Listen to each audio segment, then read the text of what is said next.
அலங்காநல்லூர் ஜல்லிக்கட்டில் தாவேகா கொடி, மாட்டிற்கு பரிசு நிராகரிப்பு. உலக புகழ்பெற்ற அலங்காநல்லூர் ஜல்லிக்கட்டு போட்டி இன்று சிறப்பாக நடைபெற்று வருகிறது. ஆயிரக்கணக்கான மாடுபிடி வீரர்கள் மற்றும் காளைகள் பங்கேற்று வரும் இந்த விழாவில் அரசியல் தலையீடு காரணமாக ஒரு சுவாரஸ்யமான மோதல் வெடித்துள்ளது.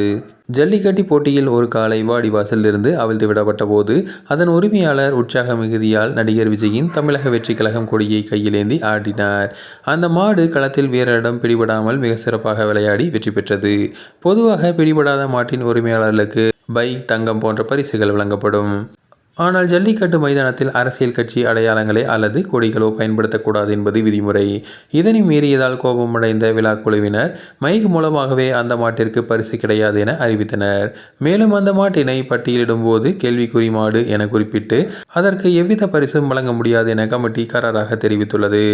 ஜல்லிக்கட்டு மைதானத்தில் எந்த ஒரு கட்சி சார்பையும் அனுமதிக்க முடியாது என திட்டவட்டமாக கமிட்டி குழுவினர் கூறியுள்ளனர்.